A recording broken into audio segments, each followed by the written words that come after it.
سلام بینندگان ارجمند، این برنامه خبری و تحلیل اخباری آزادی است که به شما منظره عمومی حادثه های تاجیکستان و جهان را پیشکش میکند.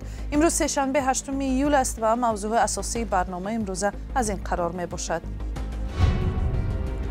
پرزیدنت قرقیزستان صادر جبارов و رهبر تاجیکستان امامعلی رحمان در دیدار در دوشنبه راه را برای همکاری های همه‌جانبه باز کردند. در نیژنی نوگород مهاجران اخراج شونده را با تمغه подлежит выдворению و یا شخص اخراج شونده از کشور بیرون میکنند. به زودی شهر کابل افغانستان به بی‌آب‌ترین پایتخت جهان تبدیل می شود. سازمان های امدادرسان از کمبود آب آشامیدنی در این شهر بانگ خطر می زنند.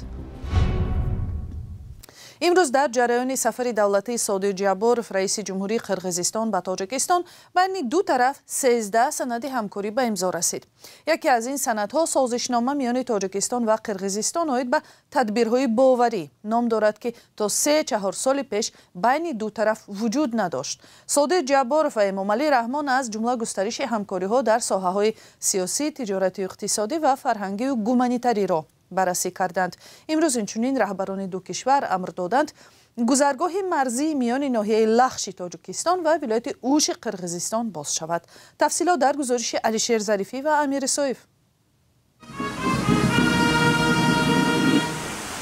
در جریان سفر دولتی صادر جبارов رئیس جمهوری قرقیزستان به تاجیکستان در روز 8 ایول بین دو طرف 13 سند همکاری به امضا رسید. از جمله سازشنامه آید به تدبیرهای باوری و دیگر سندهای همکاری در بخش‌های تجارت، سیاحی و صنعت. ما تلاش‌های طرفین را برای هر چه زودتر انجام دادن دمارکاسیای سرحد و پرزور نمودن تدبیرهای اعتماد در منطقه‌های نزد سرحدی ذکر نمودیم. در دایره مذاکرات ما به رشد همکاری تجارتی و اقتصادی توجه ظاهر کردیم.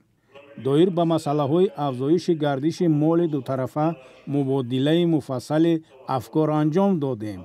از جمله مسئله‌های توسعه نامگوی محصولات به همدیگر رسانیده شونده و برطرف سازی مانع‌های موجوده تجارتی بررسی گردیدند.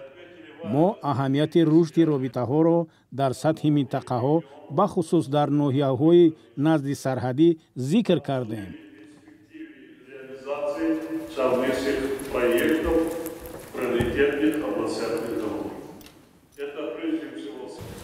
По итогам переговоров были подписаны двусторонние документы, которые охватывают широкий спектр двустороннего сотрудничества. در نتیجه گفت و شنید چند سند به امضا رسید که ساحه‌های گوناگون همکاری‌ها را در بر می‌گیرند، از جمله تجارت، معارف، استحصالات، توریسم و دیگر ساحه‌های مهم را. یکی از نتیجه‌های کلیدی گفت و شنید این به امضا رسانیدن سندهای دوجانبه در سمت بلند برداشتن سطح مناسبت‌های تاجیکستان و قرقیزستان بود. قرارداد درباره سازمان دادن شورای بین دولتی تاجیکستان و قرقیزستان که تحت رهبری دیوان وزیران قرقیزستان و سروزیر جمهوری تاجیکستان بسته شد. و چون این قرار آمدیم که یکمین شورای بین دولتی را در شهر بیشکک برگزار کنیم.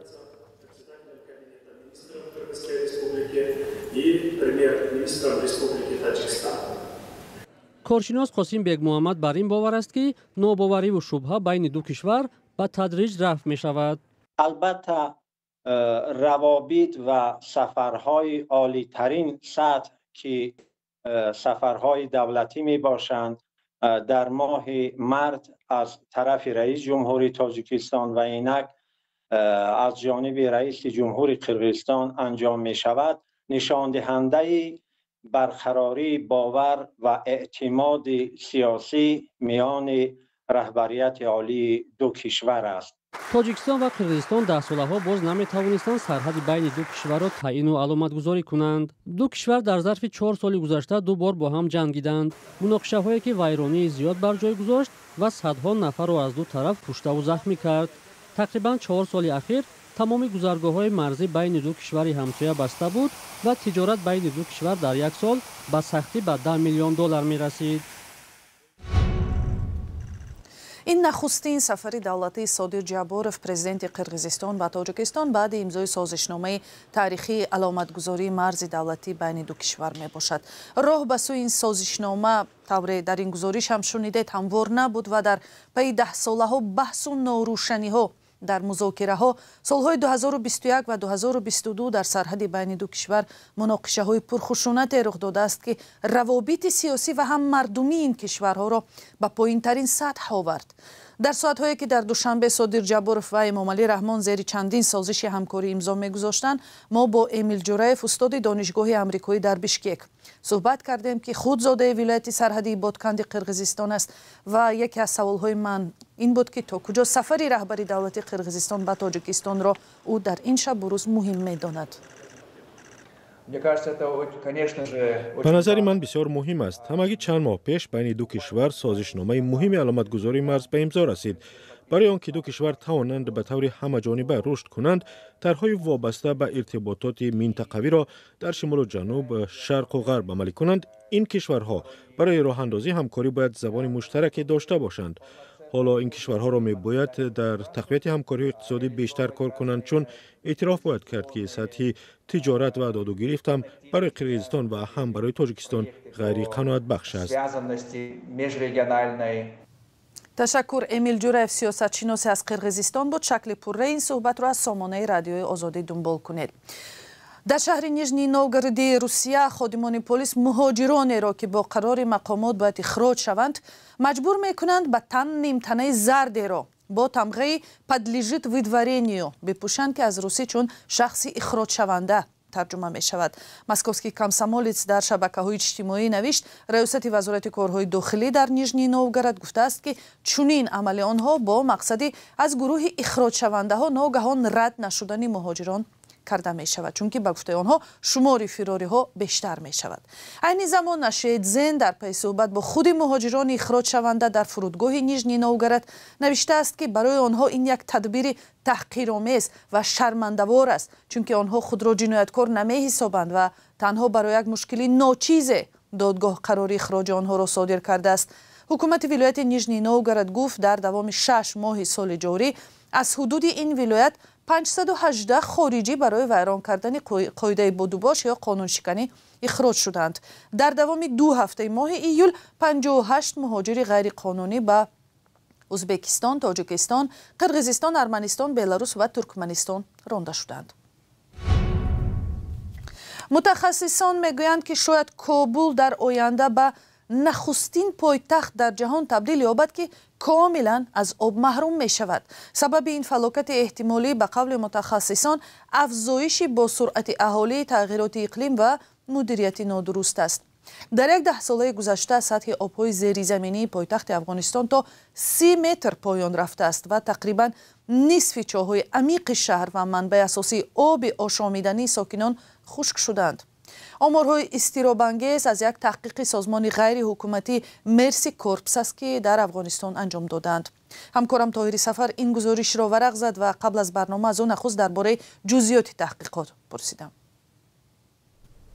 بر اساس تحقیقات سازمان مرسی کورپس و گفته متخصصان افغان که با رادیو آزادی صحبت کردند، ذخیره‌های آبی زیرزمینی کابل را همچنین بیشتر از 100,000 نسازهای غیر قانونی آبکشی و صدها کارخانه و گرمخانه خالی می‌کنند.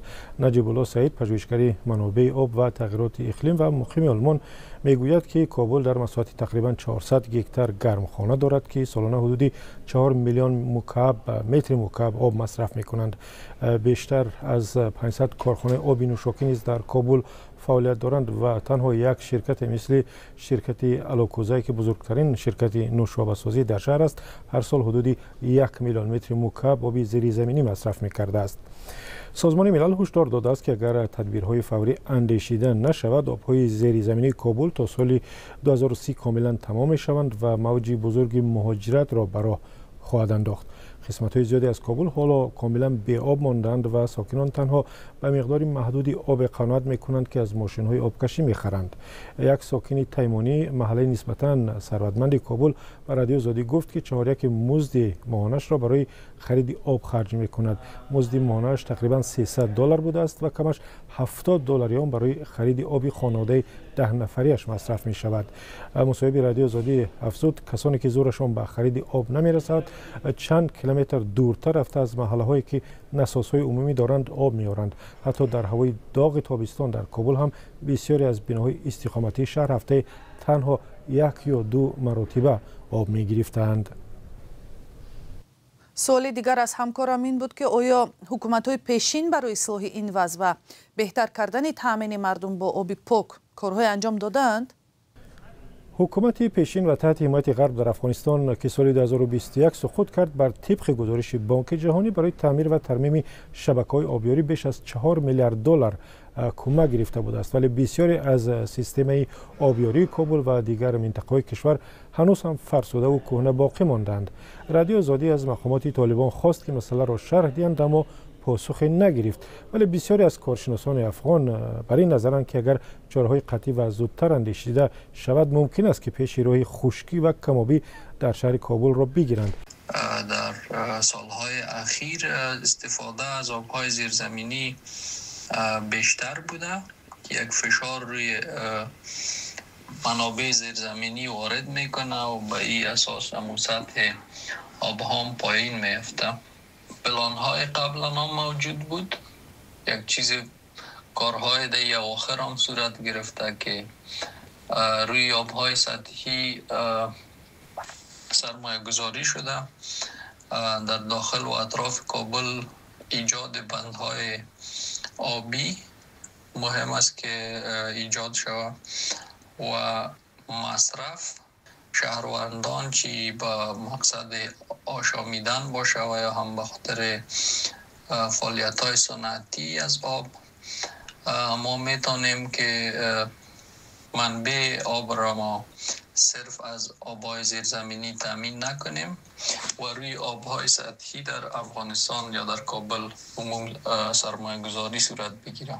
از جمله راه‌های پیشنهادی ساختن سد و آب انبار شاهتوت در 30 کیلومتری جنوب و غرب کابل است. اگر این سد را بسازند بیشتر از 2 میلیون ساکن کابل با آب آشامیدنی تامین می شود و ذخیره‌های زیری زمینی آب هم دیگر باره پر می شوند. طرح دیگر کشیدن لوله 200 کیلومتری برای انتقال سالانه بیش از 100 میلیون متر مکعب آب از رودخانه پنچیر است که این طرح هم پیش بینی شده است و تحقیقات هر دو طرح در زمان حکومت پیشین افغانستان انجام یافته است. سازمان‌های امدادی به مثل کمیته بین المللی صلیب سرخ و بنیاد کودکان سازمان ملل سالهای اخیر در افغانستان چندین طرح را عملی کردند تا صدها هزار نفر با آب پاک آشامیدنی تامین شوند.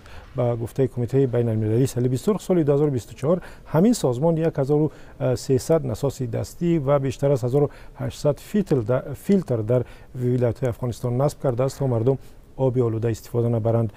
اما با وجود این تلاش اگر حکومت فوراً چاره نندیشد و زیربنیادهای تامین آب ساخته نشوند احتمال دارد که بحران نارسایی آب در کابل ادامه کند و در نهایت حدود 3 میلیون نفر یا تقریباً نصف اهالی شهر ناچار کابل را ترک کنند و به جای بروند که آب داشته باشد.